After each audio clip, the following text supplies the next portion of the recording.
Hi, everybody. So far, Hello, John. how are you doing? Good. I'm going to blur my background so you can't see the Legos and the Barbies in the background there. Classic. Hi, Roger. How you doing, Roger? I'm doing okay. What's going on here? I missed the front end of this discussion. Oh, just my background. I was going to add blur my messy room back here. Oh, well, let me come up with a background that's more suitable for the I like occasion. yours, Roger. Yours looks very, very Alpine office-y. I just came in from skiing, so I'm going to turn off my camera so you don't have to watch me eat my Wendy's. All right. But I'm here. All right. And Hey, Rob. here- Hello, John. Hello, Roger. At all. Good afternoon. Chris, John, and hi, Maren. I'm John. Hello. Nice to meet you. Likewise. Marin, I'm Rob. Hi, Rob. Hey, I worked at the Marin, Alta I'm Lodge John. a long time ago. Before you were born, Marin, I think. Oh, gosh. Right, Rob? Don't Ouch. make me answer that. I won't tell you how old I am then. We're not supposed to even ask about that. I was talking to Clancy about something and she said, well, this happened when, and it was when the GMD blew up. I said, yeah.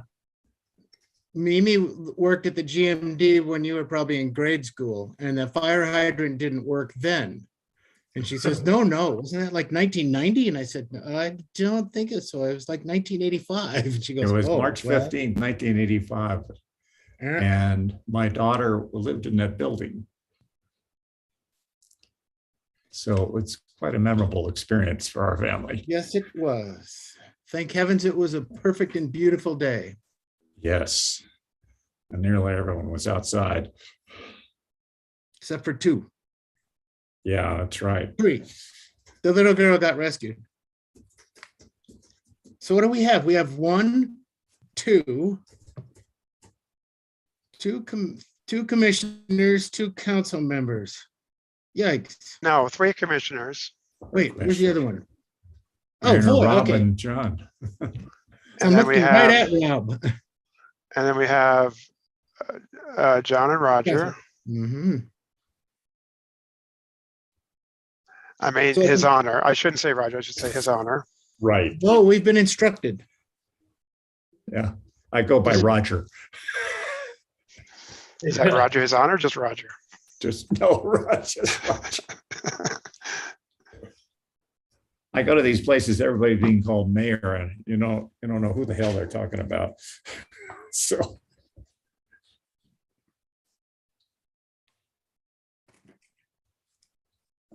We have a major in catch 22. yeah, there you go.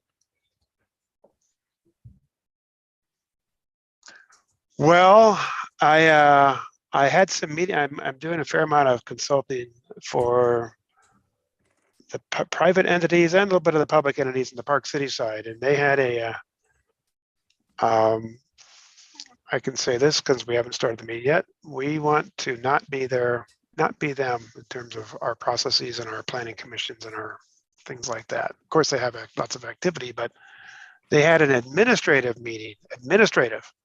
action to take on a chairlift base, going from a triple to a quad, something like that. It turned into a 4-hour hearing on an admin action. Sheesh. And that's just typical. And I'm so glad we're not that way. We'd rather not do that. Yeah. And so far, all of our chairlift stuff has been dealt with by the Forest Service because it's under the special use permit on Forest Service property and looked at by the state tram board. So we don't think get into you're probably into private stuff over there. Yes, mostly. Well, if this were California, there would be a possibility, even what you just said, John. Yeah, yes, what I know what you said is very accurate. there would be those who would say, well, aren't you inducing more trips up and down the highway because of the increased capacity of the chairlift? Or you're making it more attractive to go ski, ergo more traffic, ergo more impact. That's how the world works in California with environmental activities, Well, isn't for the better or park, worse. isn't the Park City issue somewhat around the fact that the ski area is overall reducing parking, or it's staying the same, but it's not getting bigger? And the argument is that if they're putting in a lift with more capacity, that the town wants to see more parking so that it becomes less of a neighborhood intrusion. The town the town officially says less parking equals less cars equals less traffic and more people on buses. The citizens who've been skiing there, driving there for 40 years say, don't touch our parking. So Right. it's a three-way standoff. Anyway, and that's just one of the resorts. How's our RSVPing? Chris, do you know how we're doing in terms of attendees? Well, looks like we have 4 of 5 planning commission members. 1, 2, 3. I'm Three. sorry, that would be Right 3 now, of 5. So we need Jeff and Dave, but we do have a quorum, and it is 4 of 3. I don't see Mike Mon, and that I think is going to do it for meeting attendees. There's Dave, All right, just I came see in, there's Dave number Abraham. 4. I don't know, Roger and John. The planning commission is outshining you right now. We got to work on that. So, John and Roger, are we thinking any more council members? I don't know. Okay. I saw Cliff. Well, They're you just muted, muted Rob. yourself, Rob. Oh, there. Can you hear me? Yeah, Yes. Yeah, I saw Cliff yesterday. He said he was coming. Cliff is not on the council. Oh, oops. It's Elise, Sheridan, Carolyn. Can you dock their pay or something? Yeah. Again, the meeting hasn't started, so. A minor transaction. Yeah. Yeah. Well, why don't we get started though? I think, is that okay with everybody? It's 4:04 and hi, Dave. How's it going, John? Good. How are you? Good. Had to Good. find the Hey. mute button. It's like my first Zoom meeting or something. Yeah. Here we are 2 years later. Well, let me get started by the formality of the Zoom meeting. Speaking of which, good setup. And that's our determination regarding conducting Town of Alta public meetings without an anchor location.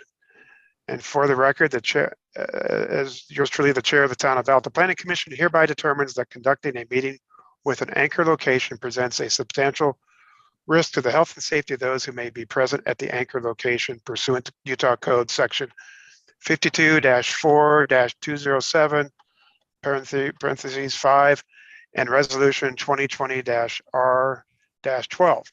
The facts upon which this determination is based include the percent number of positive COVID-19 cases in Utah has been significant since May 27th, 2020. The 7-day average for cases on April 13th, 2020 was 109, with 37% of the state's cases in Salt Lake County. As of April 13th, 2020, there have been 4,736 deaths reported in Utah due to COVID-19.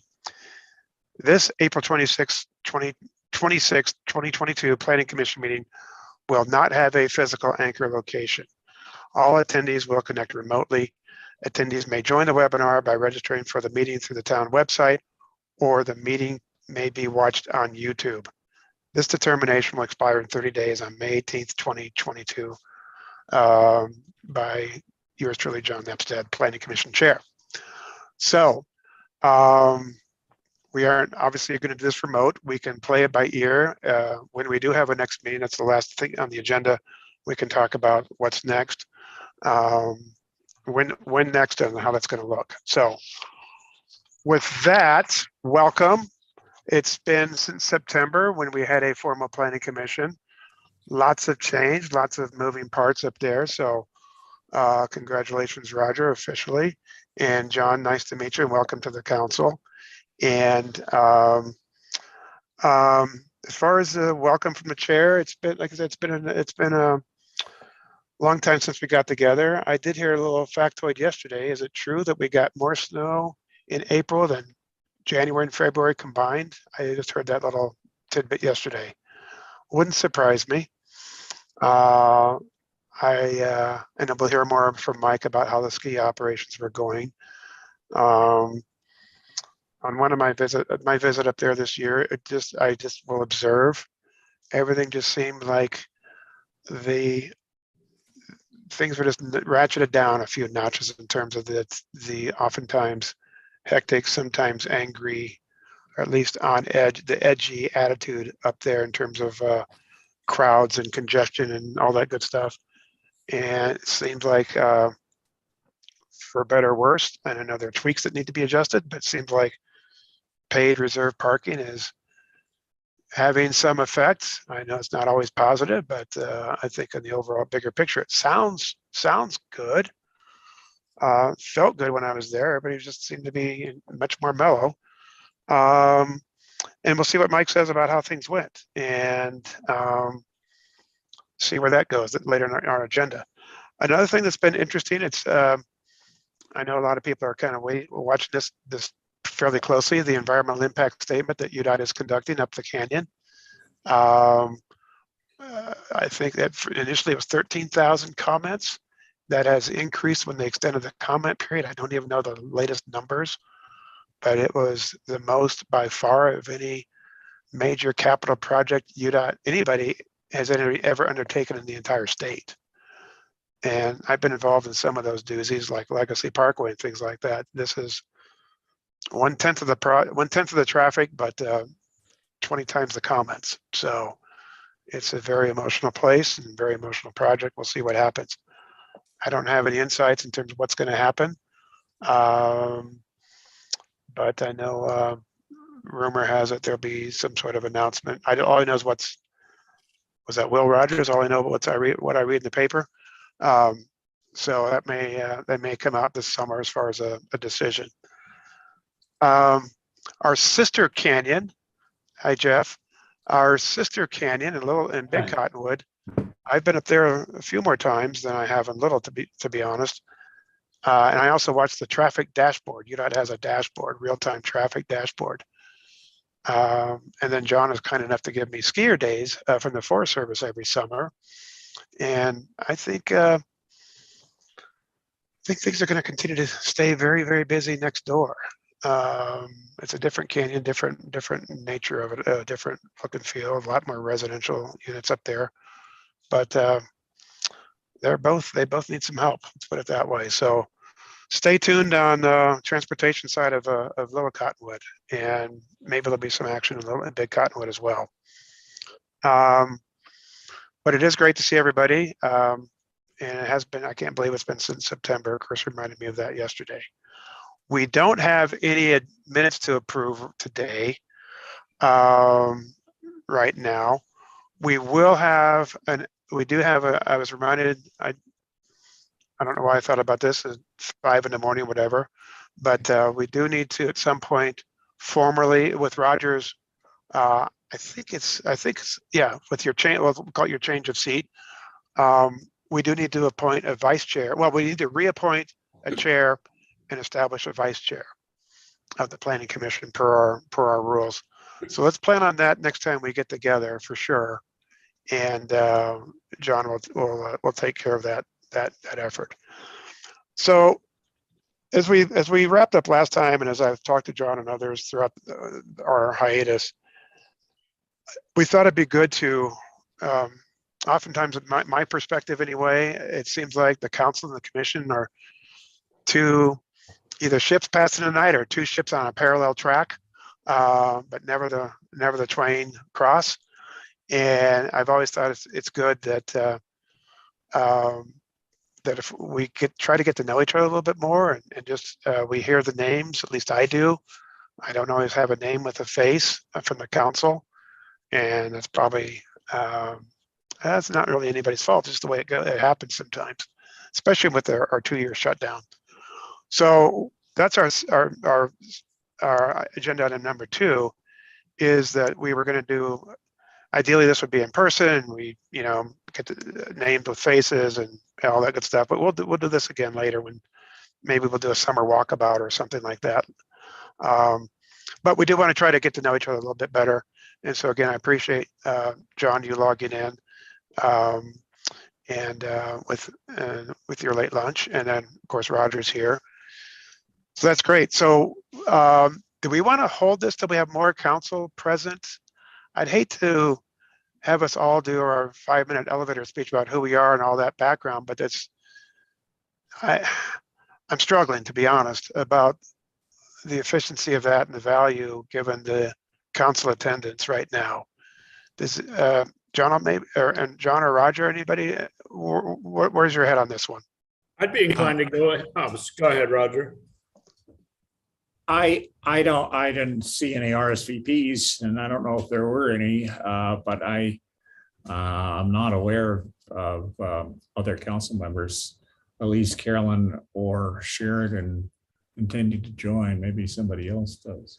I talked to Sheridan this morning. She did not mention she was coming today. Okay. I'd be inclined to go ahead and do the Okay. little thing. Yeah. That's fine. Gathered, what the heck?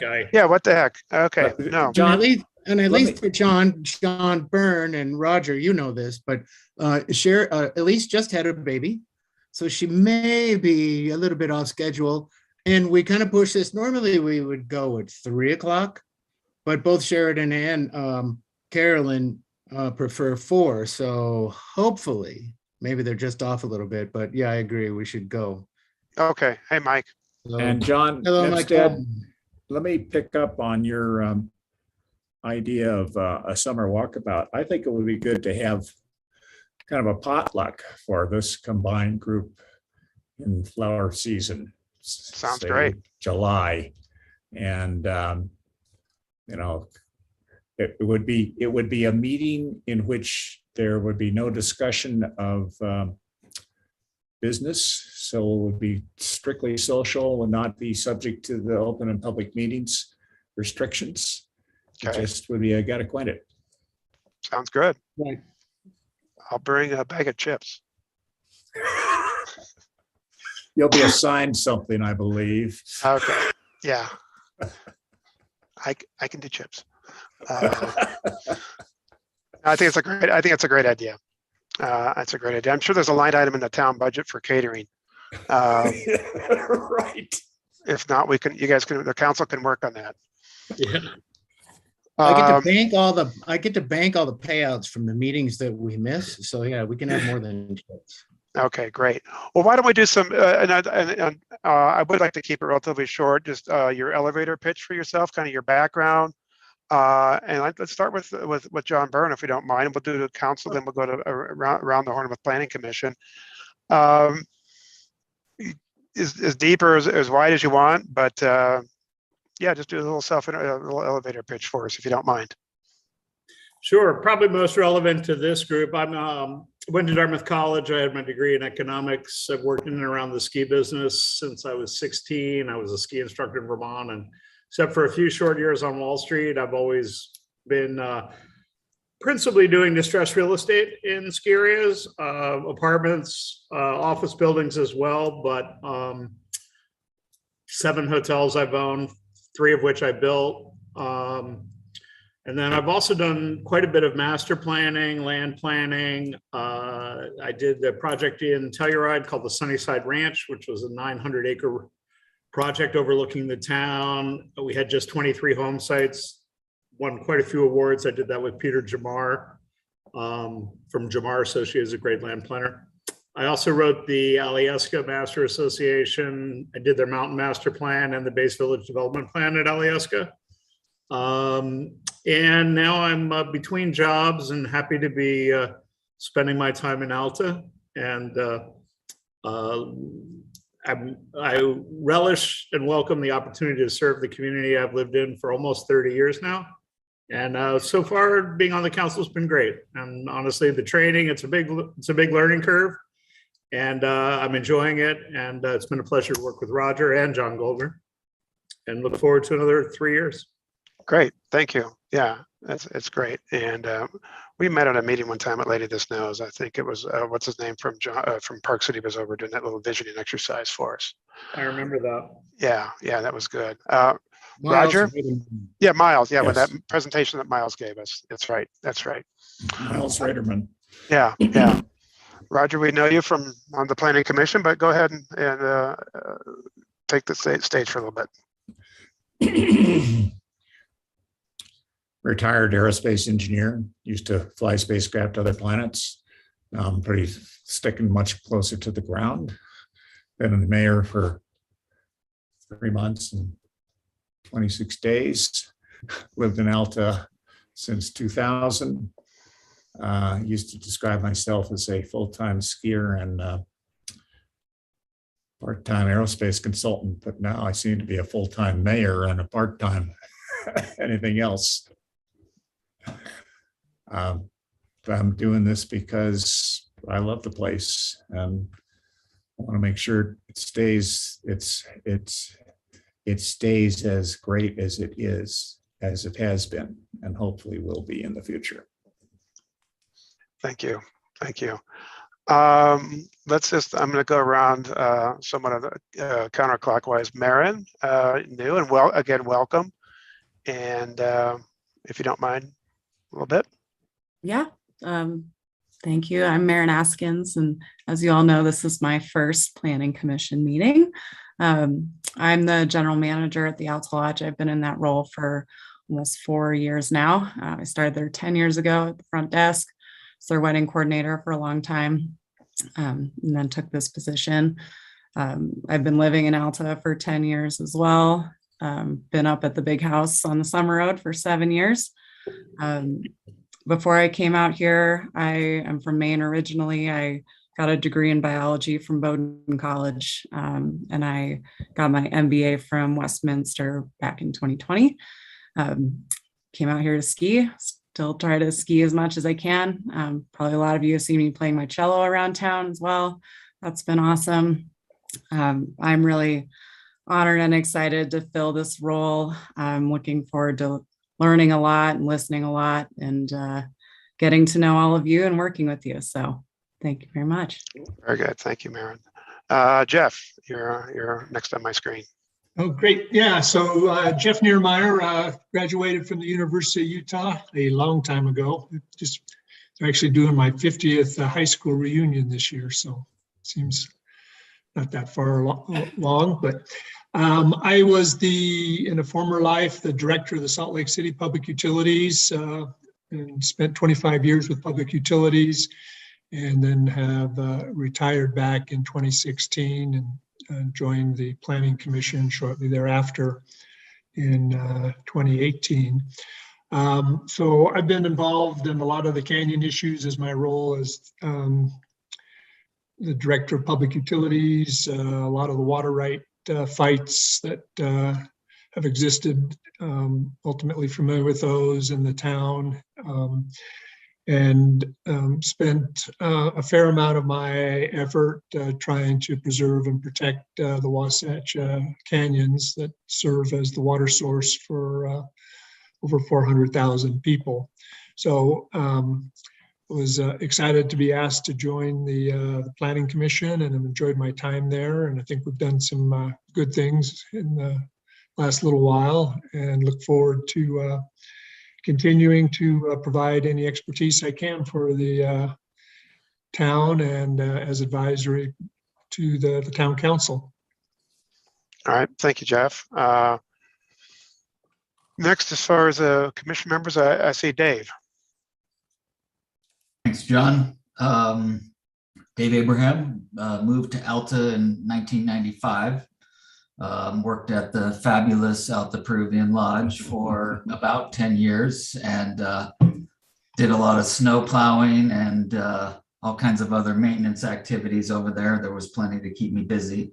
I lived up in the Albion Basin for about 7 years and had the joys of snowmobile commuting while I was going to get my master's degree at the University of Utah in architecture.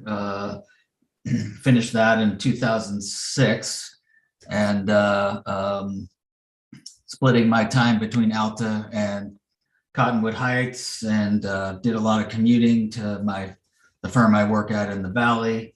Currently focusing mostly on mixed use environments, do a lot of master planning and entitlement work for front end of developer projects, and enjoyed working on the planning commission. Alta is near and dear to me. Got married here, so have a lot of good memories, and my wife still works up in the canyon as a caretaker, so still really connected, and beautiful place.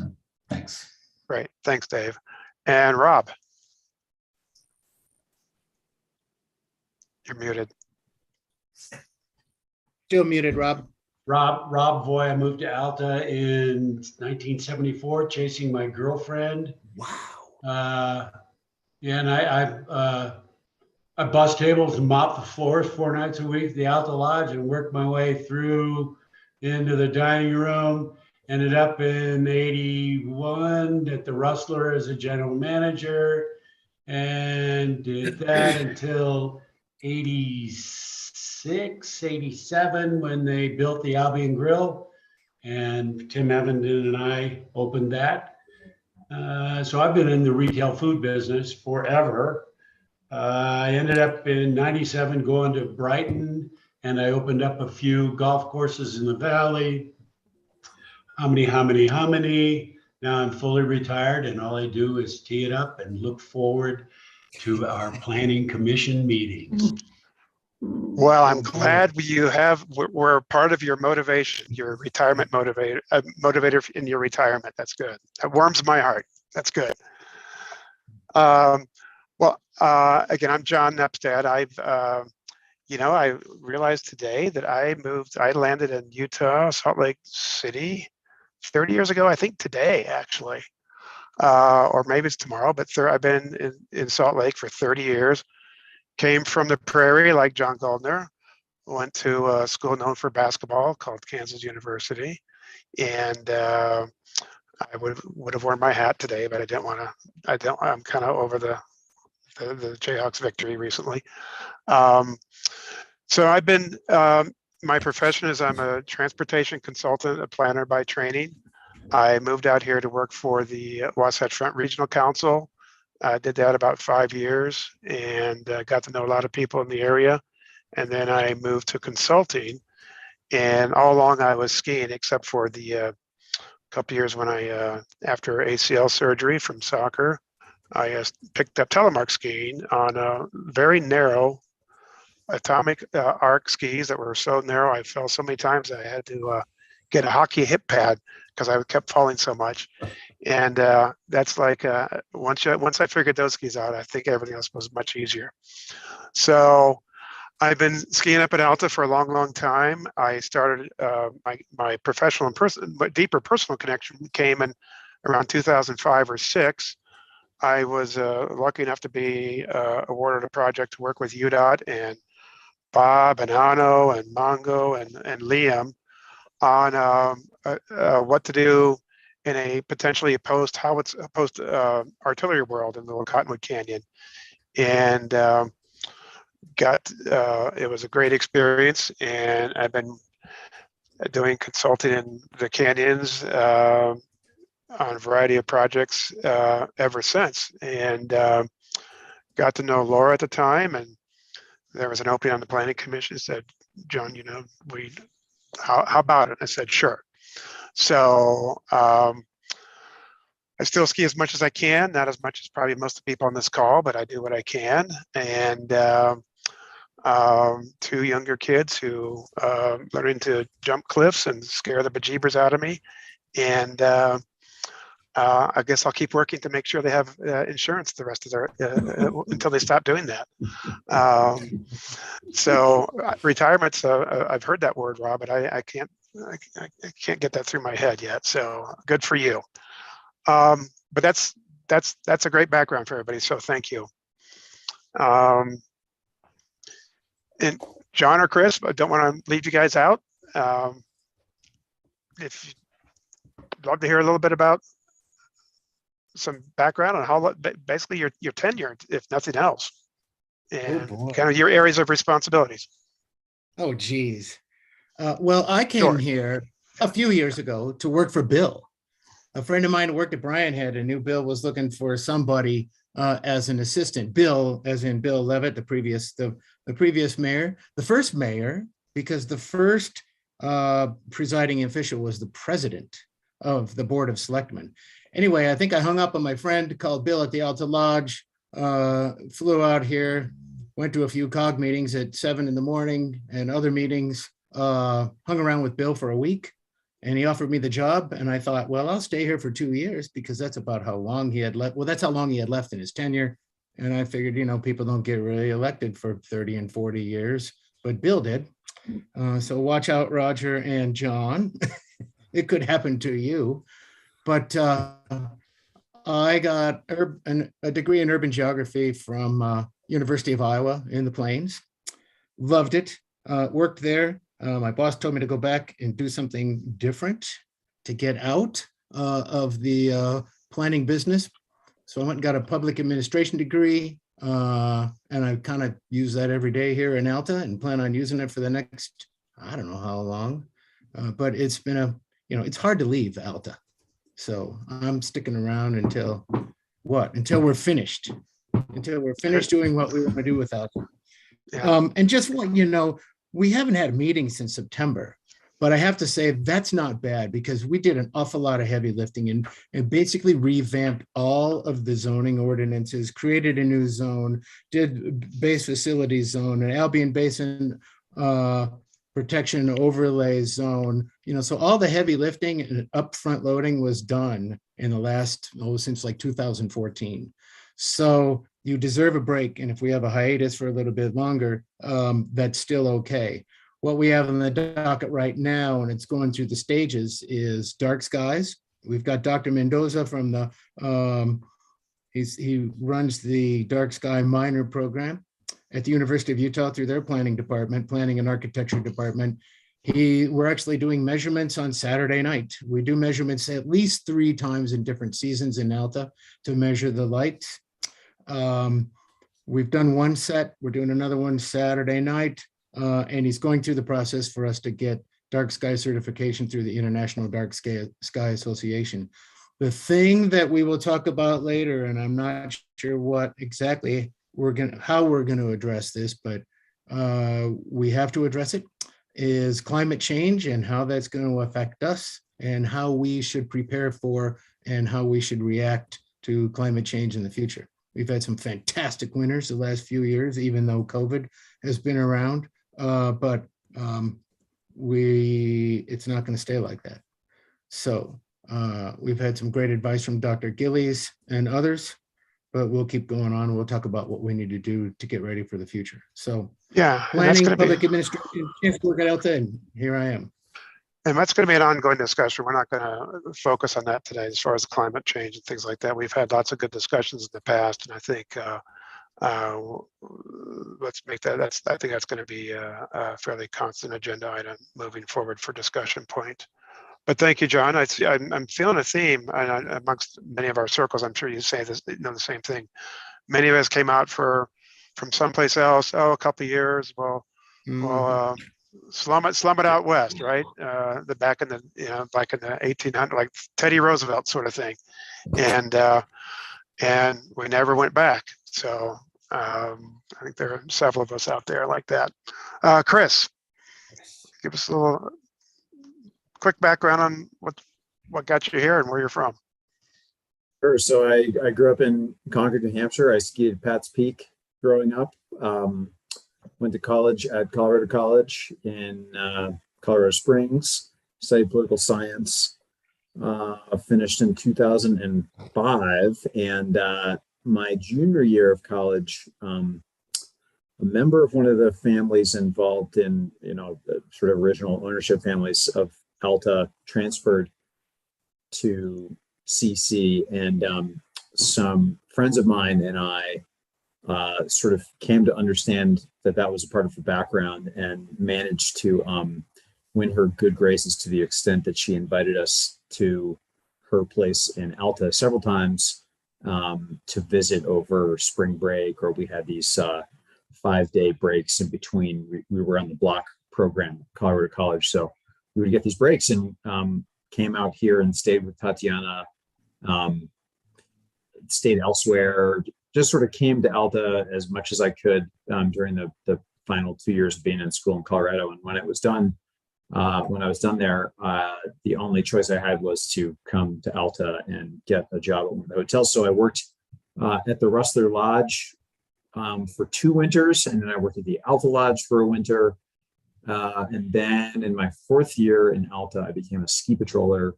And I did that for 6 years in the wintertime. I started living here and working in the canyon year round in 2010.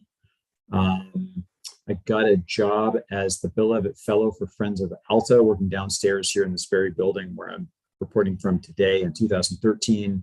And then when the assistant town administrator position opened up the following year, I applied for it and got it. And here I am. I got a Master of Public Administration from the U. I finished in 2017. And I've been here at the town now for almost 8 years, which is hard to fathom, but Wow. for me. So yes, Wow. I know. Yep. 8 years. Good for you. Goes fast, All right. be careful. Here we are. I know, here we are. Yeah. Well, great. Well, thanks, everybody. Hey, John, Yes, may I amend mine and add that chasing my girlfriend, we've now been married for 46 years. okay, Wow. that's great. That's great. And Roger, I'd like to maybe at our potluck that spouses, partners are invited.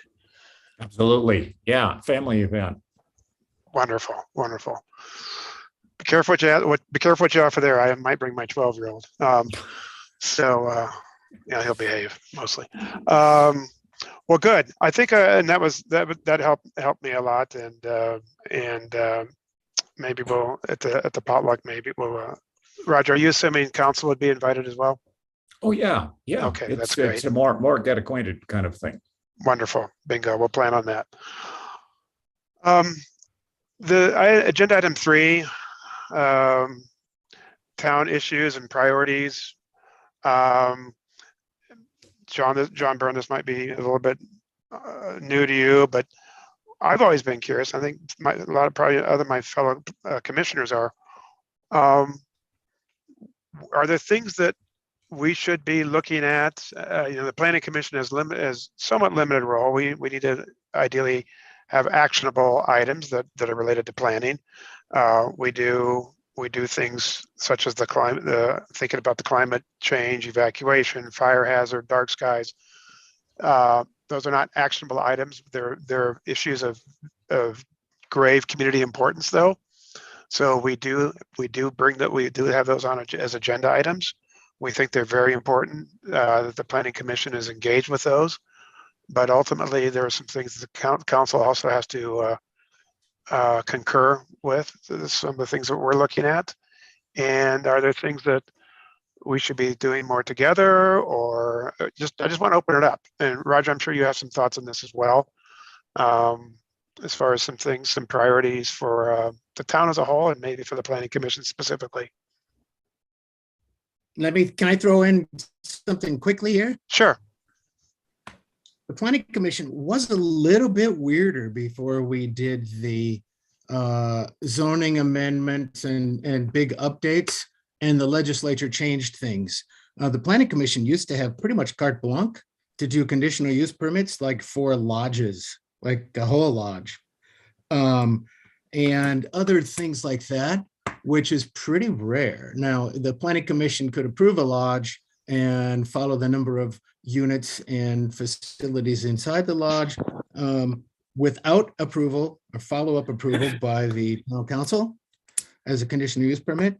The legislature changed. There's really no such thing as a conditional use permit anymore, because if you can rectify any of the conditions or problems that some applicant sees with a conditional use permit, we basically have to grant it. We kind of changed ours anyway. So with the new zoning ordinance, as Brent Pratt said, we designed his entire building, 65% coverage.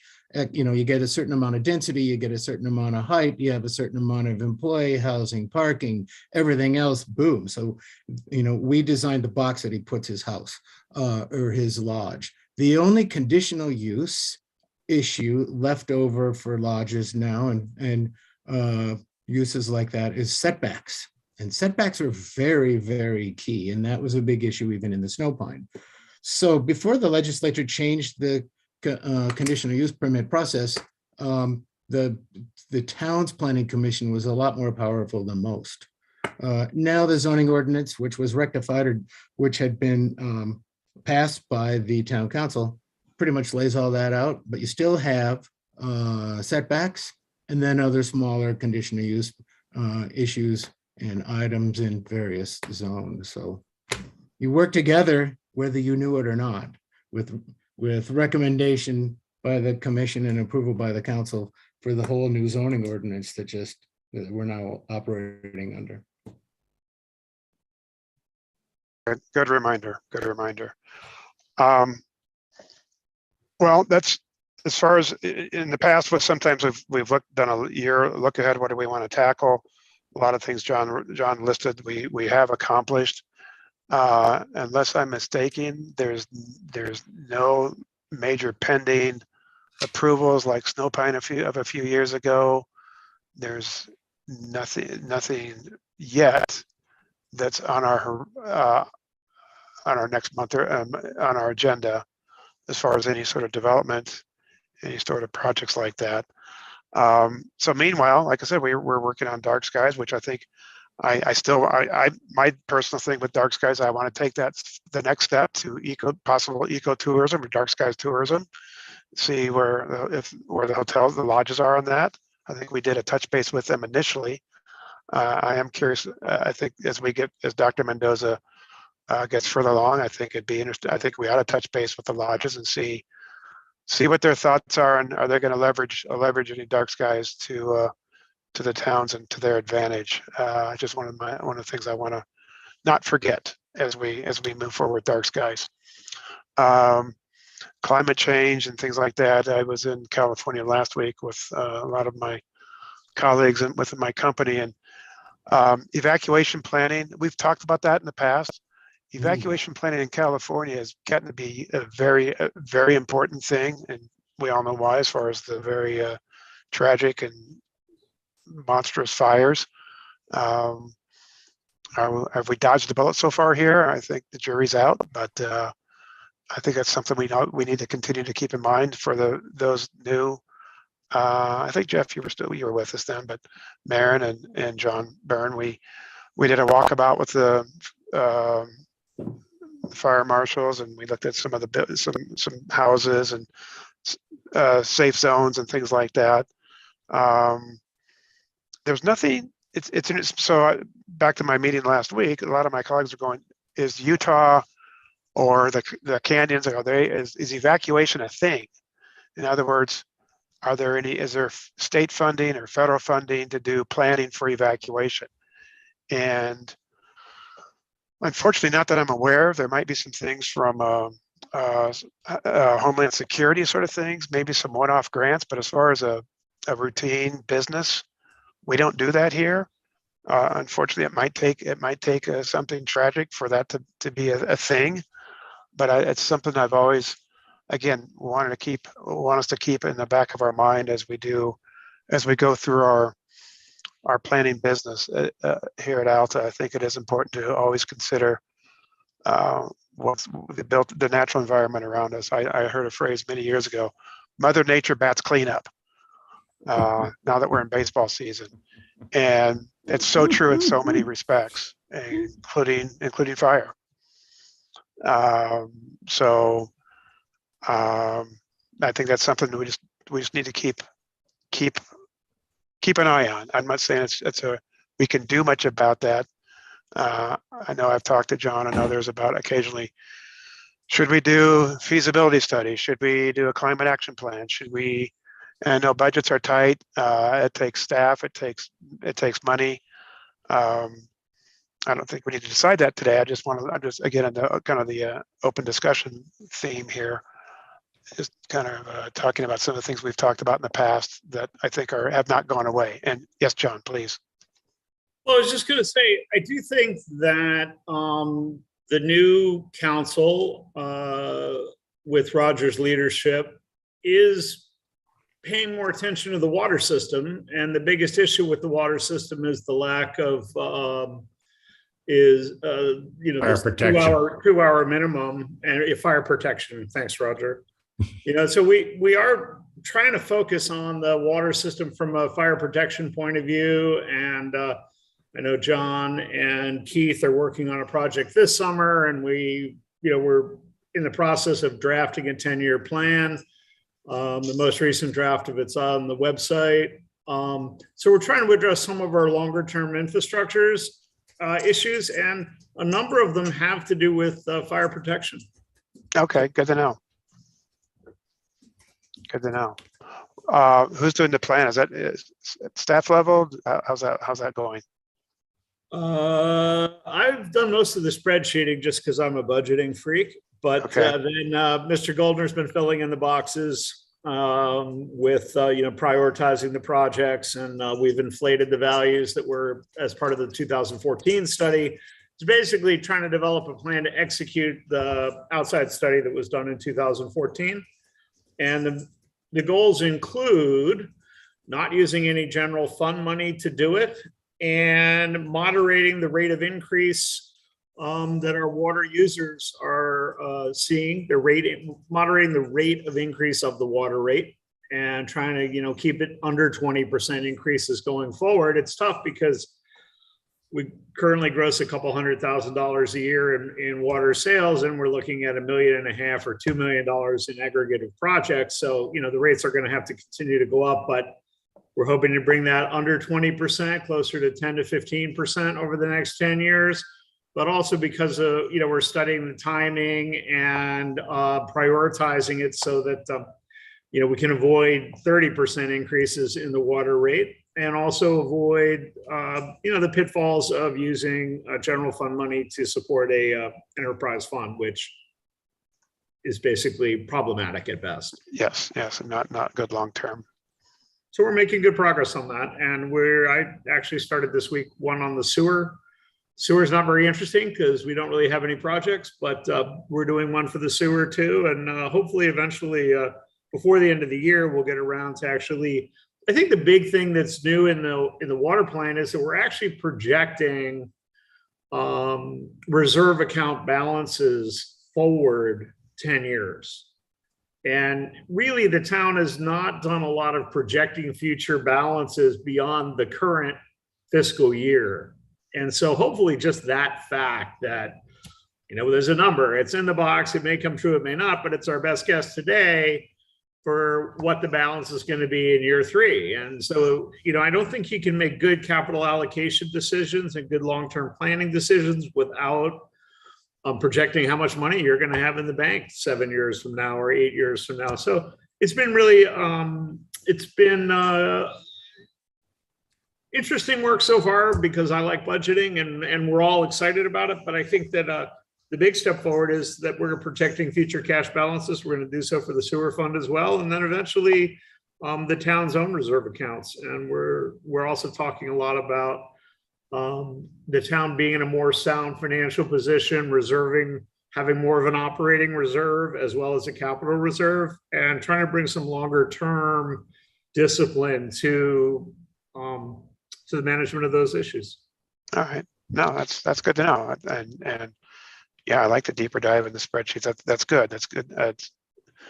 It's been a bit of a black box for us anyway in the planning commission as far as the fiscal.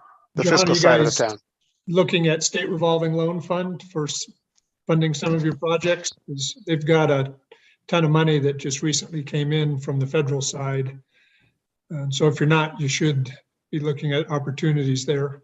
Well, we started with the basic assumption that we didn't want the planned spending to be based on getting grants or revolving loans, but the fact that you have a 10-year plan that spells out this is the work we're going to do, I think that's the first step of sort of prettying up the balance sheet and financial information so that we can go to the state and say, look, these are the next 6 projects. Which of these are you interested in helping us finance? And so I see it as a couple of step process, but we're definitely heading in that direction.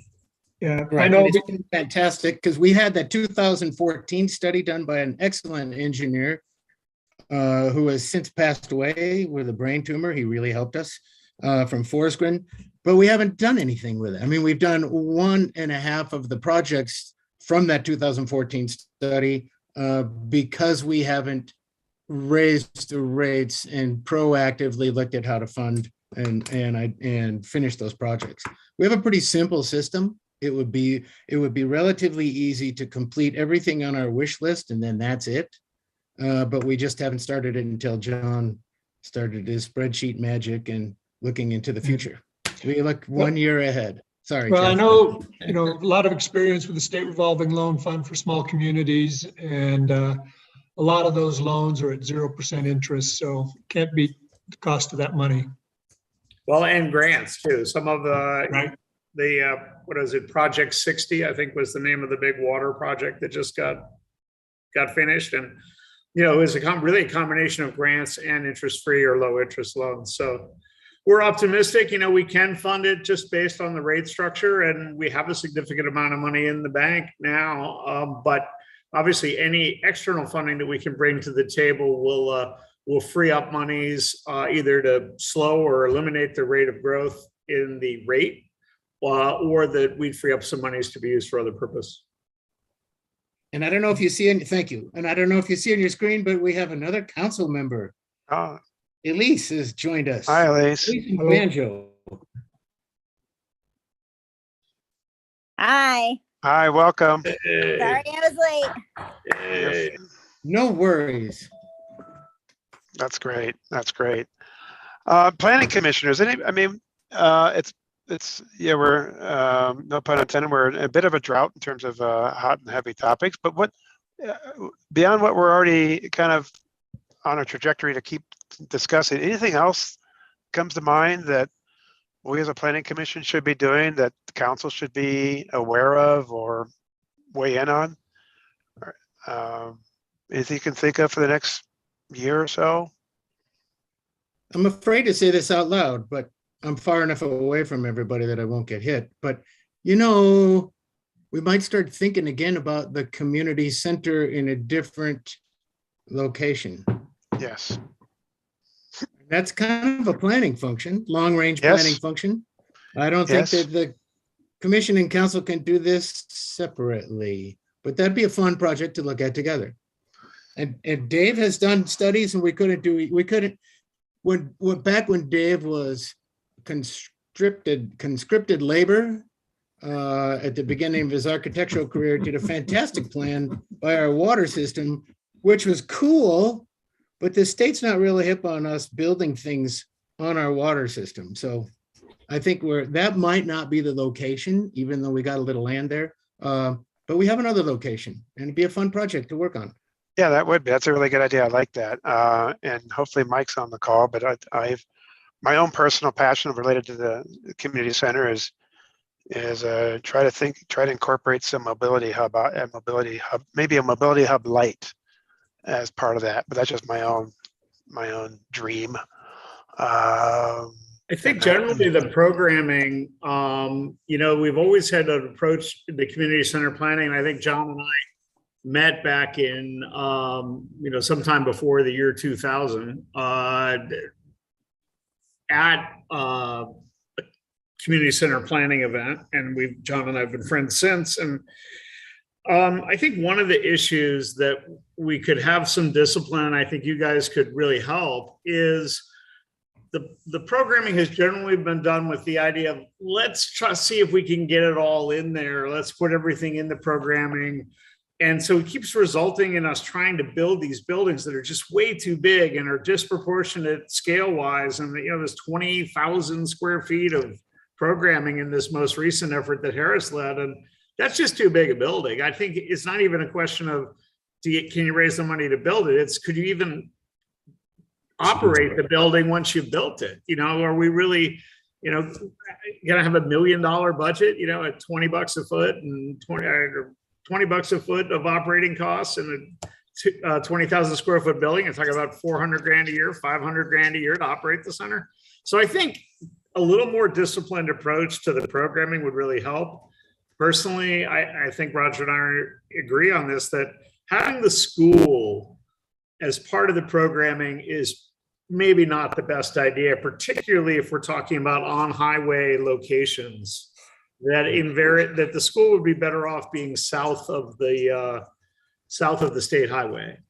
And issues like that, like what could we take out of the program and get the building down to a size where we actually have a site that would accommodate it. I think there could be some, you guys have such great experience in this area. I think it would really be helpful for you to be more part of the process and try to vet the programming a little better. So we come up with a building that's maybe 8,000 or 10,000 square feet that we can actually build and afford to operate and have a site that would accommodate. Good thoughts, John. I take another approach to these sorts of ideas and projects, and that's follow the money and look at the best money there is OPM, other people's money. And last I checked, they're printing it like crazy for transportation infrastructure. And maybe it's again, I have a bias towards that, but there is money out there for that sort of thing, both the planning, programming, and design, construction, and even maintenance. Long term, let's put that on somewhere. Let's weave that into our future agendas to talk about this. I like that addition. So thank you. Anybody else? And we don't have to don't need to force fit anything. I think we've got a lot of good ideas out there, a lot of good things that we're working on in terms of just things of interest. John, yes. John Golder and I spent the end of last week, the half of last week, attending a conference put on by the League of Cities and Towns, which is a really neat outfit. Yep. And a recurring theme that was just all over the place, pervaded the whole conference, was growth and its problems, and the kind of shift in attitude towards growth, which I think John Goldner described as 20 years ago, everybody was for it. And now it seems like it's switched over. It's not everybody is against it, but the realities of the impacts of growth are now sinking in terms of all things we know about: congestion, suburban sprawl, air quality, and so forth. So that while Alta itself has not grown appreciably, and nor do we expect it to, the fact that the neighbors are growing like crazy sure has an impact on us. And that's something we really need to address. When you say it, I don't disagree at all. In fact, I don't know if anybody caught it in the Trib this week, or maybe it's Sunday's paper. Is smart growth an oxymoron? It was a good. Yeah. It was a great headline. But I do want to ask, reply, when you say address, what actionable things are you thinking? Because I've got some ideas too, but I'd like to hear from the mayor. What actionable things do you think we could be doing? I mean, this is kind of related to it, in that the ski area, and to a lesser extent the town, imposed parking restrictions this winter. Right. That changed things a lot, and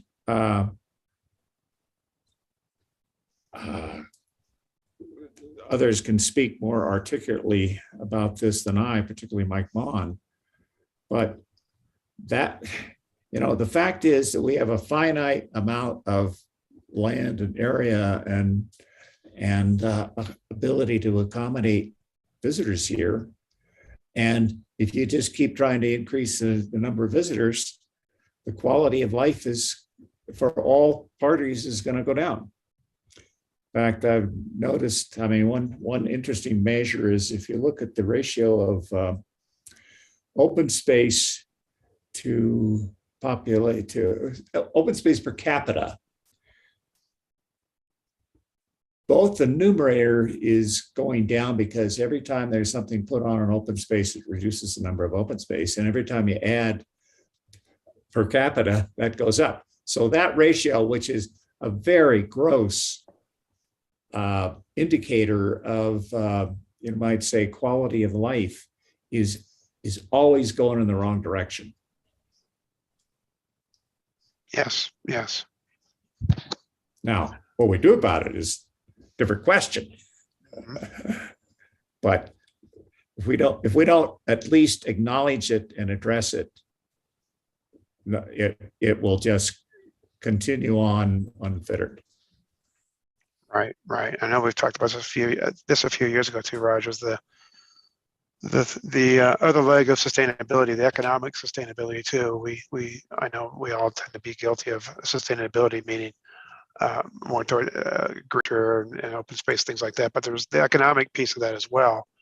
It has to be balanced, and how we get that secret sauce just right.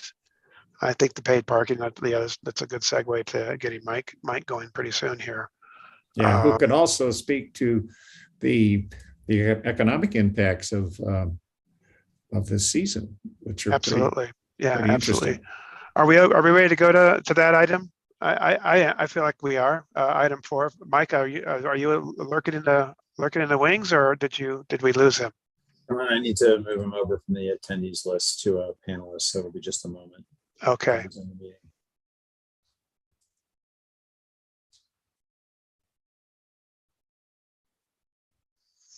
It is interesting, Roger. I don't know if everybody caught this little news, the business briefs. There was the other chairlift manufacturer is going to start a plant here, a business factory here, Poma Lightner. So we obviously have they're in Grand Junction right now. It looks like they're going to expand to the Salt Lake Valley. To the Salt Lake Valley. Yeah. So Doppelmayr and Poma Lightner will both be here in the Salt Lake Valley. Anyway, hi, Mike. Hello there. How are you? Good. Great to see you. Yeah. It's good to see this group back together again. Yeah, it's been a spell. So I guess I'm supposed to give you a little overview or something. Yeah, we always like to hear how things went. I mean, we're all in this together. I think we feel that, and just how the big change with reserve paid parking and snow coming, Sure. snow not coming, and things like that. So yeah, we just however as long or short as you want to go, Mike. But we just like to get a little heads up. Well, as every season is, they're all different, and they all have a different set of challenges that come with them. And we entered this season with some great snowfall in October. Snow came early in October, more than we normally see, and fortunately for us, because November ended up being dry and warm, we only had 3 days prior our opening day that we could make snow. And so we were not able to make very much snow before opening, but we opened the ski area, and we opened with more terrain than we had opened the previous 3 seasons, just because of that October snow. And people found the product quite good early season, better than it had been. And then fortunately, we started to get some colder temperatures and could make the snow on our main runs that were quickly getting beaten down. But that early snow caused problems for us moving into December, because we had probably one of the most active avalanche cycle within the ski area in early December, with big avalanches that happened all throughout the ski area. Our AVI department had to work very hard to get the December snow to slide on that rotten October base. We had big slides in the castle, big slides on the backside, even big slides off of Baldy. One of the early slides off of Baldy ran within 100 yards of the angle station before it stopped in Collins. So it was a very active cycle for us going into early December, but December brought great snowfall, 184% of normal snowfall in December. It looked like a great start. We had some really good skiing in December. We struggled hiring employees, like most of the country, finding employees to staff. Started with less staff than ideal, and never really filled all of our staff positions. And then on top of that, as we got into mid-December, we had the COVID outbreak here in the town of Alta, and which stretched us thin. We had, fortunately, we never had more than about, I think we got up to maybe, 14 or 15 employees out, but in an already thin wage base, it put us into, shutting down some of our facilities while people were out into quarantine for a period of time. It wasn't so much the actual positive cases as it was some of the people that got exposed. We had a lot more people that were out that got exposed and had to be out until they tested positive for a period of time there. But fortunately, as about the time we got into the Christmas holidays, we started to get people back. Most people we had out were, I think, this season was about 40 at one point in time that were total out. But we got through that and turned that spell. And then we got into January, and the first week of January was great. And then Mother Nature turned off the faucet. We had the driest January in our 40-year history, and followed by the driest February in our 40-year history. We only had 55 inches of snow spread out over January, February, and we average 180 inches during that period of time. Fortunately, with the little bit of snow we did have, those storms that were spread out and small, it's amazing that we could get so excited over 2 inches of snow. After it had been dry for 2 weeks, you get 2 inches of snow and can kind of till it in and tune things up and give us a fresh coat. It really made a difference. The interesting thing about the snowpack is the snow we got in October and in December was denser than normal and had more water in it than we were accustomed to. And that's what kind of carried us through. That base held up really well through that, almost 6-week period of time where we had no snow. And we still, despite the lack of snowfall, had unquestionably the best skiing conditions in the West. And people, came to us because of that. March, was still down about 8%. April's numbers aren't in, but April was relatively good to us with some larger storms. And as many of you may have known, this last weekend we had a 27-inch storm going into our kind of our bonus weekend, and had some of the best skiing of the season happened on Saturday and Sunday, the last 2 days of the season. Overall, we ended up with 440 inches of snow so far. That's about 100 inches off of our 40-year average. We ended the season, at our all-time base depth high of 166 inches for the season. So snowfall, challenging season for us. And it kind of showed us the impact that if this is the ongoing future of climate change, that we may need to adapt, because it created some problems for us. We found that our traverses, we're a ski area, we take pride in that you have to work a little bit to get some of our best terrain here. We've run into, in the last 2 or 3 years, we've had times where we've had terrain that we'd like to get people to ski, and we couldn't get them to it because the traverses had either melted out or had been beaten down to the point that they were no longer usable, and we had to close terrain. And then we also found, particularly this year, during that 6-week period of time, as the off-piste terrain became less desirable, which is the vast majority of our terrain, it concentrated the skiers into our groomed terrain. And so the density of skiers in the groomed terrain was more than we liked at some point in times. And it was reflected in, that you combine that with, faster skiing and mixing the skiers of lesser ability with our experts. We had more collisions this year in groomed terrain than we've had in the past. It was there. So that's kind of how that part of it went. We, as we rolled out the parking system for this year. And what really drove us to that was, COVID kind of magnified a growing problem. And that was that there's more recreational demand, more people that want to come to Upper Little Cottonwood Canyon than we have the parking capacity to accommodate. And that began to impact the ski area parking that, we have developed and paved and such, and drove us to the point where we said, okay, 2021, we had 15 days where our parking was full by 9:30 in the morning, and we turned around people for 3 hours.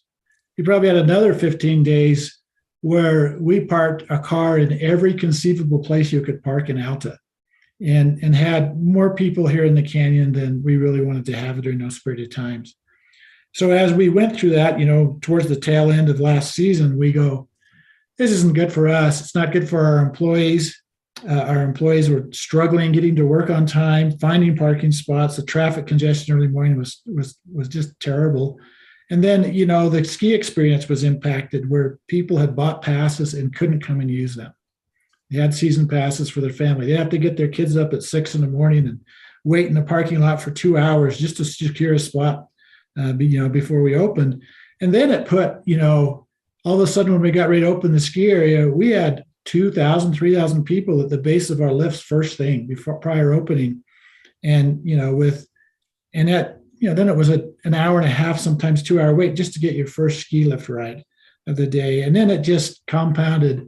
Everything in the ski area that season was really impacted. Even though we had COVID restrictions, all the people tend to go and occupy the facilities at the same time because they all kind of showed up at the same time.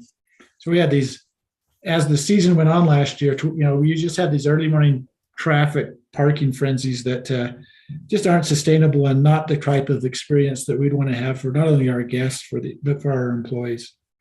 So we rolled out reservation system, and it was going to be primarily focused on the demand on peak periods, so weekends, Saturdays, Sundays, and holidays. And also we, at the same time, we restricted parking in our lots we enforced the parking law that's existed in our lots that says no parking before 8 a.m. And then we worked with the town on dealing with overnight parking and day parking for employees to try to figure out how to manage that too, so that it wasn't impacted and people could have parking that they expected to have. And overall, when we rolled this out last fall, we got beat up a little bit. We had people that were pretty mad at us, and people called me a few names along the way and said they were never going to buy a pass at Alta and how we were ruining Alta and so forth. And but as we rolled it out and it got going, to our surprise, there were more benefits from this, and it was less of a challenge for us to implement than we ever anticipated. It quickly went from a negative thing to a very positive thing. The most consistent comment I've got from people riding chairlifts and talk to people all season long is how great and how the parking system is and how it positively impacted the ski experience. People have just leisurely come. The traffic frenzy that was created in the mornings on weekends and holidays, the prior season disappeared. Our lots would never really fully fill now till between 11 and 1 this season, even on our busiest days. People were able to come, have the assurance they had a parking spot, and that positively impacted the whole ski experience. How the people moved around on the mountain, how many people were here when we opened, lift wait times to get to the restaurants, our facilities. It was just, we were kind of blown away by how much this changed the experience overall to the positive. And even some of those people that were really adamantly opposed to it and called me a few names or were really letting me know what they thought. I was surprised how many of them went out of their way to kind of track me down and just say, hey, I was wrong. This is great. I didn't expect this, and please, keep it because it's a good thing. So that was really positive. What we noticed was also that when we came to skier visitation, people coming to Alta, it took those peaks off of those really busy days on the weekends and holidays. We had a number of days in the 2021 season that we went over 6,000 skiers in this ski area. I think there was 10 of them. We only had one this year that happened. to us this year. And we were more in the 5 to 5,500 skiers that would visit the ski area on the weekend, on those peak periods. And, despite all of that, despite kind of knocking those caps off, this season ended up being the busiest season we've had in our 84-year history. Our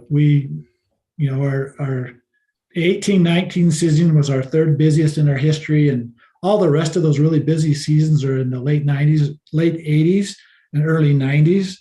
And so I think it was the Tuesday before the last weekend, we passed the skier visit number that our highest one back in the 80s. And so we had more visitation, but a much better ski experience. The day of the week visitation, for years, the ski industry has tried all kinds of things to try to move skier visitation off the weekends into the weekdays, because generally, the weekday visitation is about half of what you get on weekends and holidays. And we were interested as we looked at the visitation, while visitation was up, maybe about 200 visitors a day on weekends, visitation was up midweek, 800 to 900 visitors a day. So the growth that we saw that really made a difference for us in this visitation was midweek. It was the, particularly Tuesday through Thursday. And then our Mondays and our Fridays, the visitation levels rose to about, they're not quite what we saw on the weekends and holidays, but the talk around the ski area is Monday and Friday is the new Saturday and Sunday, because their visitation levels got a lot closer. And because we didn't have parking reservations, there was a little bit of a frenzy still happening on Mondays and Fridays. But overall, our last day of the season before our bonus weekend was the April 17th. And that was the busiest last day that we've ever had also in our 84-year history. It actually approached 6,000 skier visits, just barely got to 6,000 on that day, which was surprising. So we've seen strong visitation. And some of that we are attributing, not only, the parking reservation system helps us to manage that. But, what's happened in the last 10 years in the ski industry with multi-resort passes from Vail, the Icon, the Mountain Collective have really changed the ski industry. 10 years ago, 60% of the people that came to Alta came on some sort, 60 to 65 on a lift ticket of some sort. And, 35% were season pass holders or some deal. Well, today, this season, we've went from 60% on the lift ticket to 25%. And, season pass visitations went up a little bit. It's about 37%. Well, the other 37% of the visitation this year came either on Mountain Collective or Icon passes. And we've seen a migration of people that, particularly the people that used to buy day tickets or come and stay in the lodging properties, they come now, most of them come on either have an Icon or they have a Mountain Collective or they have a season pass. Because, what's happened in the industry with Vail kind of took this approach and really has changed the industry.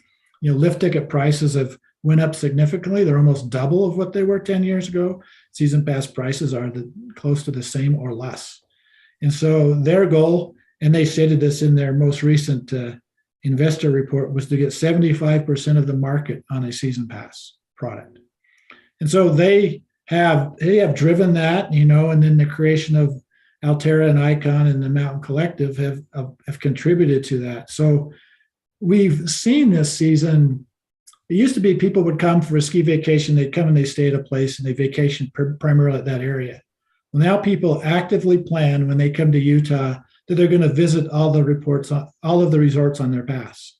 So I'll talk to skiers and they'll go, well, yeah, we're on the Icon Pass and we've been to Brighton and we've been to Solitude and we've been to Deer Valley and to Snowbird and to Alta. And we're here for 6 or 7 days and then we're gone. Or we're coming 2 trips and we're spreading them out. most of them, we found that they would come and in their little tour, they would ski Alta, and they would ask them, well, they go, oh, well, yeah, we're spending 2 days or 3 days at Alta and 1 or 2 days at the other place, because they would find that our conditions and our terrain in this mountain was more to their liking. It seems to be that's the change now in the industry. People do these ski trips with the intent specifically now to visit multiple resorts. And that's kind of what's happening with that product. We because as we've seen over the last few years, we've changed our focus. I guess you could say we've moved from just trying to attract as many people as we can to the ski area to a demand management module. We recognize more people will want to come to Alta than we can accommodate or want to desire to accommodate, particularly on peak periods. We may get to that point where it's that way every day, and we'll have to manage it every day. And so while much of the ski industry is still focused on, trying to bring and drive more business, we're becoming much more selective in when we want business to come, and we want to preserve the quality of the ski experience and manage the experience to the infrastructure we have. It's no longer acceptable in our books just to say we're going to accept everybody that wants to come. We've got to figure out to manage it. And our most effective lever we have for management, that's maybe a simple lever tool, is this parking management.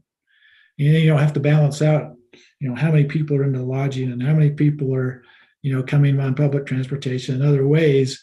We're able to kind of not, rather than trying to limit the ticket sales or figure out how many season pass people are coming. So far, parking is becoming a pretty effective tool for us to do that. So, it worked really well, exceeded our expectations, and we're going to try to, fine tune it a little bit and roll out with that and go forward with that into the next season.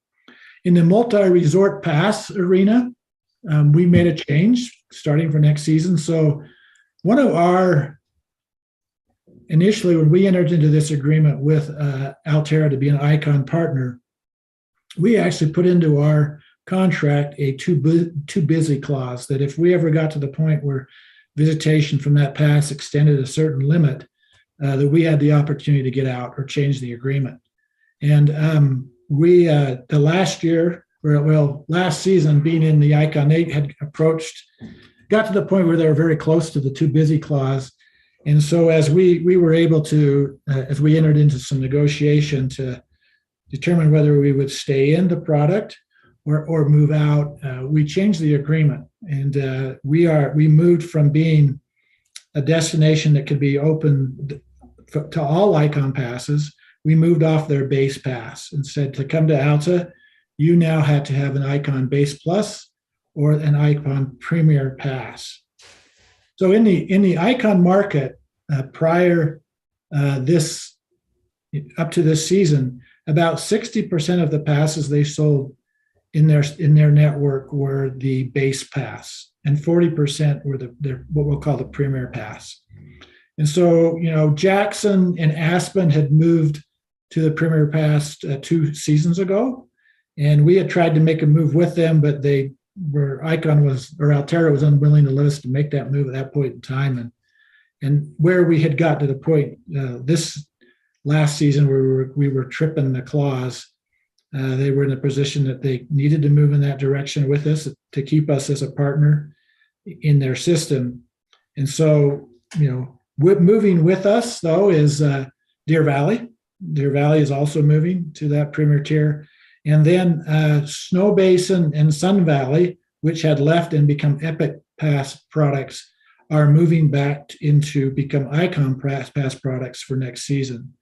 So that Premier level now has Aspen, Jackson, Alta, Deer Valley, Sun Valley, and Snow Basin. We're selling products now for next year, and sales so far of the Icon product looking to next season, they're tracking ahead of where they were a little bit last year in volume wise. But the big news is that there's been a shift in the product mix, and that now 60% of people are buying the Premier product and 40% are on base. So we're looking at that and going, well, our move and our attempt to go in that direction has maybe driven more people to their premier product because of the strength of the Alta, Deer Valley, and Sun Valley brand moving up with Aspen and Jackson. That it may see some reduction, but the reduction in the number of Icon pass holders that come may not be as great as we anticipated it could be. And that's, in this game of managing yield, you're managing the skiers that come. It's really a yield management game. Is how do you get enough money out of each person that comes to sustain what and meet what you need to do. And while we're striving, and we have about the same number of pass holders this season as we had last year, when you look at the revenue that comes from season pass versus tickets versus the Icon, our agreement with Icon allows us to, we actually get more revenue from the Icon visitors than we do from season pass visitors now, based on the visit basis. So higher yielding, so we can have, ideally, and Ano and I used to talk about this all this time, is, if we could just, double the amount we got out of the people that came, we could have half as many people and have a great ski experience. So that balance continues to be something that we work through and look to the future with. But we'll see how that plays out in this next season. We are happy, though, that we have a lever we can pull in parking to kind of manage that. And we anticipate, if early season we had really poor conditions and let less train open, we may have less parking that we have available for reservations to try to balance that experience on the mountain. Our mountain easily can accommodate 7,000 people when it's open wall to wall and everything is skiable. But it's not very many days in the season. It's a small percentage of the season that's the case. So often it's, if we're only skiing on groomed terrain, and off-piste stuff's off not really that skiable, maybe we're a 4,000 skier visit mountain in those conditions. So we're continuing to learn from that and try to adapt from that going forward. Summer project-wise for this year, we have 3 major projects on top of our normal maintenance and such. We'll be replacing the Sunnyside lift and the Albion lift with a new detachable 6-pack chair that will follow the existing Sunnyside alignment. The terminal will be pushed forward just a little bit to provide a little bit more maze area at the base. And then at the top, the terminal will be pushed a little bit downhill just to provide more unloading space. But other than that, it's going to be about on the same alignment. Leitner Poma will be the lift manufacturer that will be doing that install. And we're plowing now out areas, plowing the summer road and such to try to be in the position that their contractor can be on site in the next few weeks and start to take down towers and cable. We are potentially going to not take Albion out initially here. We may leave it in place until we have all of the parts and pieces for the new lift and make it to Alta. In this day and age with supply chain issues and such, you might want to just keep a little backup in your pocket just in case we have to. So we initially we're going to take them both down at this spring, but we're going to delay a little bit, I think, on Albion right now. Another major project is we're putting Wiesen towers on Baldy like we did on the East Castle last year. We're under in 2026, we'll no longer be able to use the artillery to do control work on Baldy. The Army said they're going to take their howitzer back. And don't like the civilians having howitzer. And so we'll put 5 Wiesen towers on the east part of Baldy this winter, looking to do another 4 on the west half of Baldy in conjunction with Snowbird doing their part of Baldy next summer, and then retire the howitzer program. So that's will be happening this summer, starting this summer. And then the other project that may take us a couple summers to do is some terrain work in Supreme, trying to get another groomed run that we can open early conditions with limited snowfall, and that would be in the erosion gully area coming down. And we have a couple of big erosion gullies that cross that run that take a lot of snow down to, the Sleepy Hollow run out and going down and out that merges into Grand Junction. And so we have approval from the Forest Service to do terrain work there. It's probably a 2-year project for us to kind of do that work. We'll start doing some of that this summer. That's over there and trying to get that done. Part of that project too is some planning of, Supreme, we have no snowmaking on Supreme. And the last few years we can't open Supreme when we open the rest of the ski area. And we've actually, the last 2 years, had to shut down Supreme early in December sometime or early January because we haven't had sufficient snowfall. So we're looking to work with, Salt Lake City Water. And, to make snow, you have to have enough water and enough flow when you need it, when you have the cold temperatures. And with cold temperatures being a little more elusive, increasing our ability the capacity to have the water flow we need when we have cold temperatures to use all of the infrastructures becoming more and more important. And then moving snowmaking up into the Supreme area would be also very beneficial for us to be able to accommodate skiers coming. So we're moving forward with those and planning in those, and part of that may be another reservoir somewhere for water, so that you have enough water to make snow when you need it. Is something we're trying to explore.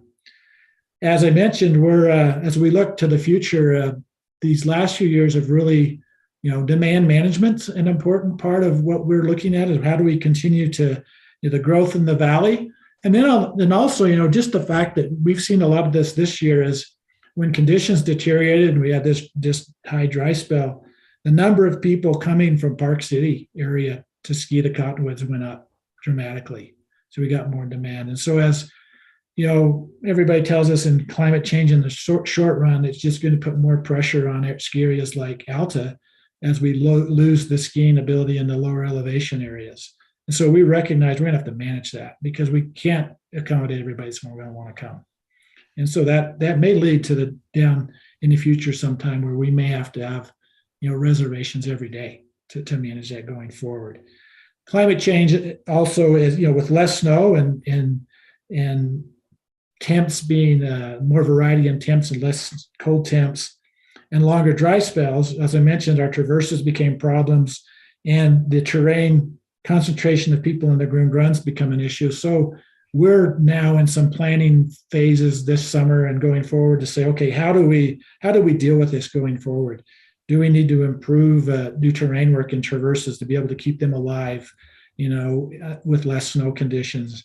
Do we need to find some areas maybe that we provide maybe a little bit more groomed terrain, which may mean do we need to have a lift maybe that accesses some areas that could be groomed?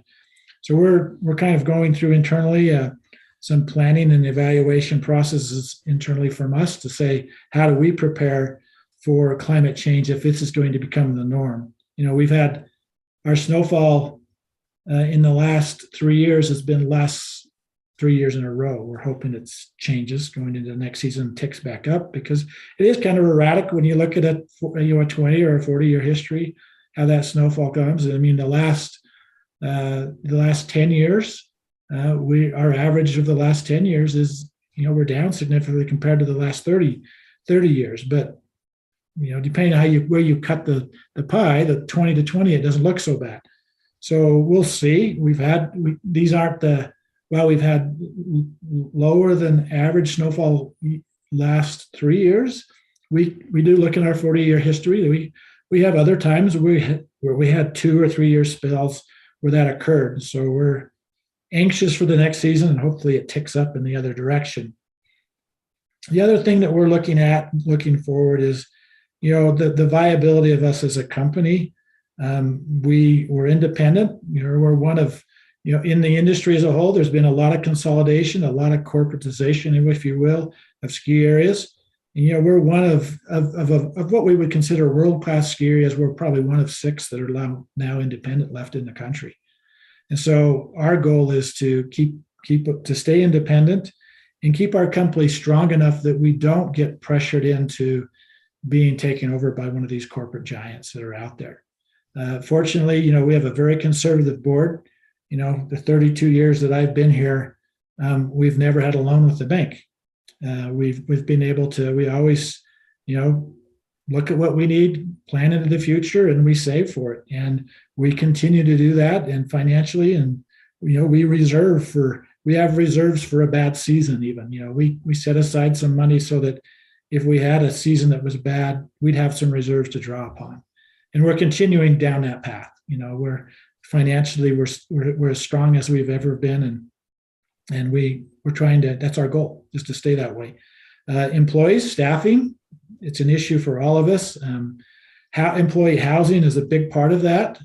We find that if employees that call and looking for a job, one of their first questions is, well, do you have housing? Do you have a place for me to stay? It's become increasingly more difficult in the Salt Lake Valley for employees to come and find apartments that they can share and they can rent in this market. We added, a number of years ago, 3 or 4 years ago, we purchased what we call Cottonwood Rocks down at the mouth of the canyon, added 22 beds for us for employees at the mouth of the canyon, which has helped us, but we need more. So we'll be looking at into the future, where can we provide more housing either in the canyon or out of the canyon to help find, attract, and retain employees going forward. The economy's also a concern for us. What's going on in the world and inflation and such. That's on everybody's mind. And then one of our impacts is the impact that Snowbird has upon visitation to Alta. 25% of the parking at Snowbird's on the road when they're full. So and that parking, whenever they park on the road, it impacts the skiers trying to exit the canyon. And so that's an issue we continue to try to work with Snowbird and UDOT and try to improve that and upon that and reduce the impact upon the skiers, and where UDOT goes with their transportation solutions. All those things play into the future here. The things that I see impacting, or we will like your involvement with in the future from a planning commission standpoint, is the other thing we're looking at this summer is an Albion base master plan update. Maybe it's a master plan update for the ski area as a whole. We'll be looking at things like, we know right now our ski school's too small. The Albion Grill, given the current visitation levels, it's kind of the day lodge of the ski area. It's where brown baggers go. A third of it's being consumed by the ski school now every day at lunch in peak periods. It just doesn't have enough space. Storage space, we're short on ski school space, office space. So we're going to be looking at restrooms, needs a few more restrooms. So we'll be looking at maybe an overall upgrade that kind of deals with the master plan upgrade of, climate issues, accommodating skier demand. So we'll be reworking the Albion base, maybe looking at those traverses and some of those other issues, but storage, employee housing, snowmaking, water system, and transportation are all issues that we're going to be giving some attention to and trying to lay out maybe, well, how are we going to accommodate this to going forward? We have this warehouse out by the copper pit, and it seems like every day that warehouse moves closer to the copper pit, it gets farther and farther away from Alta. It takes longer and longer to get there, and our risks become greater as we try to move things back and forth. We're actually getting to where we have more things we have to move back and forth. These are remote avalanche control devices and such. We have to get them out of the weather, and so we're going to have more storage containers around Alta this summer than we've had before, because we have more things we need to store. And so we've got to start figuring out how do we provide more storage here on a permanent basis at Alta, and quit driving things up and down the canyon and taking them out there to the copper pit. So that's an issue that we've got to try to figure out to address with this winter. We're looking at potentially a temporary sprung structure out in front of the ski school to try to accommodate some of our needs that are there.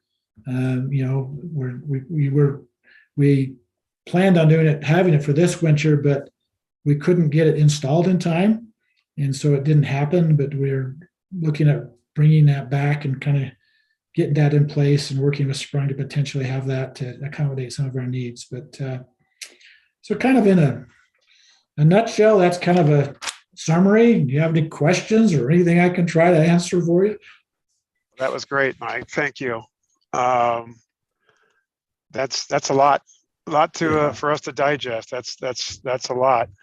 I guess I'm one thing that stuck out for me is I'm intrigued by, the consequences of less of your side country terrain being open, and the consequences onto the groomers. And I think we've all experienced it. Any of us who've been out on any resorts this season have experienced. I'll admit, I think it's more dangerous on the groomers, just because you're flowing more people with very high, just a huge spread of levels of skiing ability. Yeah. And it's I've got smaller kids, as some of you know, and it's scared the bejeebers out of me numerous times what that means. And you said earlier on in your discussion about there have been more collisions, et cetera. And so I'm glad to know that you're thinking about maybe simply reducing that volume, because I think those are headlines none of us want. You don't want, we don't want, when those bad accidents happen on mountain. And we've had our share in this region this winter, some really sad events. Yeah. A lot of it's due to snow conditions. Yeah, and it's an interrelated problem for us, because you look at, okay, well, if I reduce volume, what does that do to the viability of the company and us Exactly to take care of our employees? We had a strong season and we were able to take care of our employees and give them a nice little bonus at the end of the season and send them on their way to maybe attract them back. That helps with the rising costs and things that they're facing. But it's this conundrum of, okay, I got to have enough volume to create the resources to take care and attract the right people and then at the same time preserve the quality of the ski experience. So it's I'm sure it's knobs and dials all the time. Yeah. Hey, Mike, thank you. That was a fabulous report. That was a lot of information. And it needs to be said from my end that in January and February, that was really difficult. And your CAT crew and your crew kept that mountain together. That was really impressive, because it was good skiing and there wasn't any snow. So kudos to all. I'll pass that on to him. No, that's a lot of information, and that was fantastic. I needed more paper to take notes on.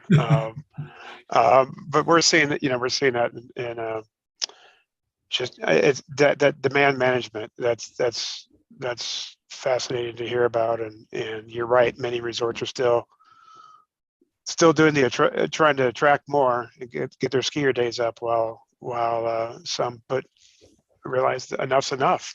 And it's hard, and I'm sure from a business standpoint it's hard to say no, because of the revenue side of things. That part of that stool, one of those legs of the stool. So hats off to you for taking that head on and doing what you think is best for everybody. Thank you. That's a lot. I know we've gone a little bit longer than I think we had anticipated for a non-action agenda.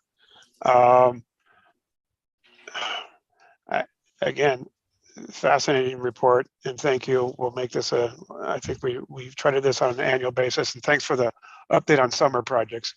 I know sometimes in the past, Mike, that we've done little tours of your projects. I don't know if we need to do that this year, but I hope we can continue the Albion base master plan. I think is definitely good to let us know about that, and we hope we can be part of that. That's great as well.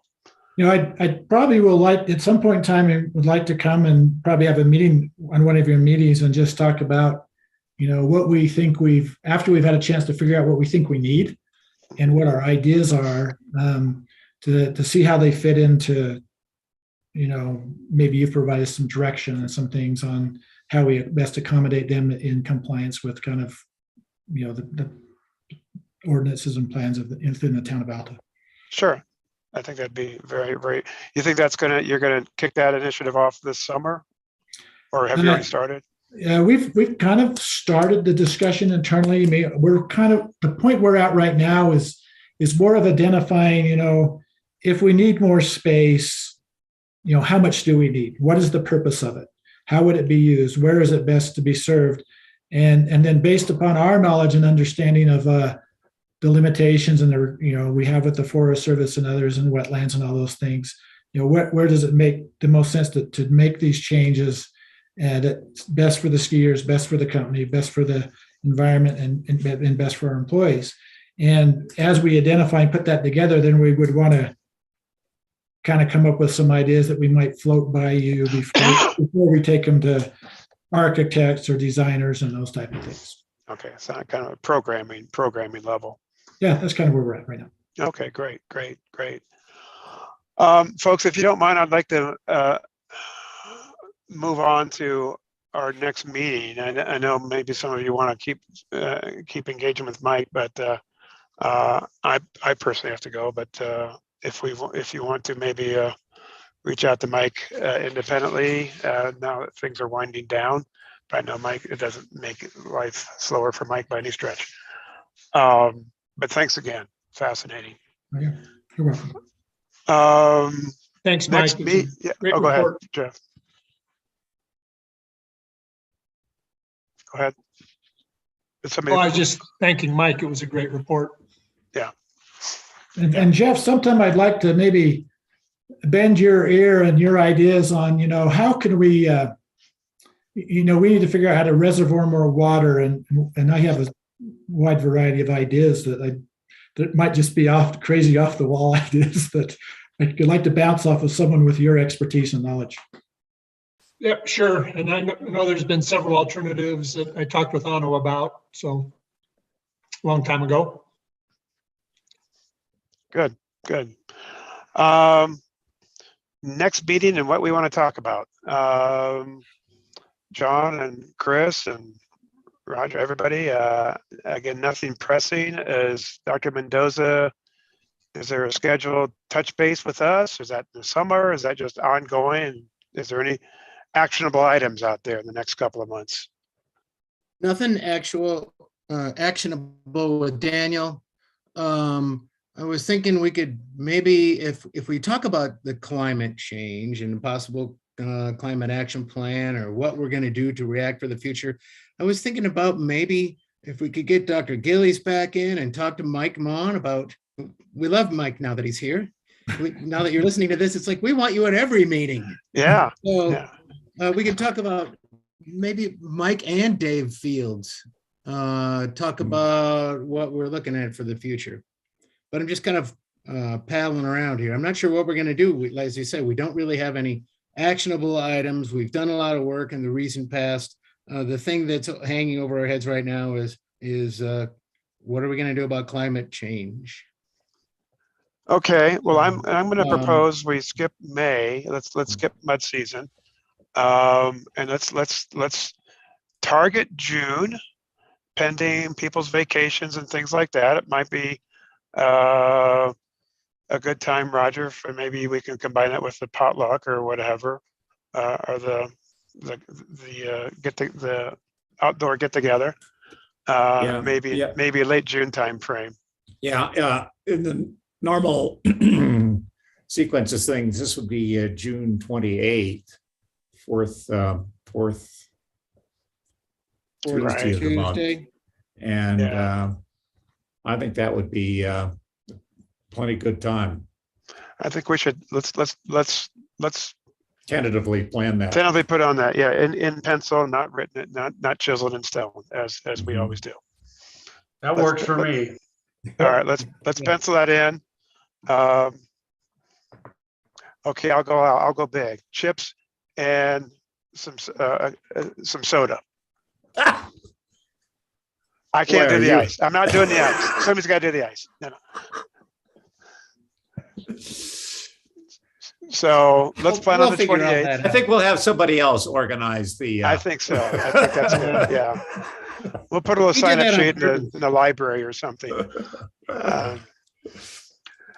No, I think that'll be great. Let's plan on that.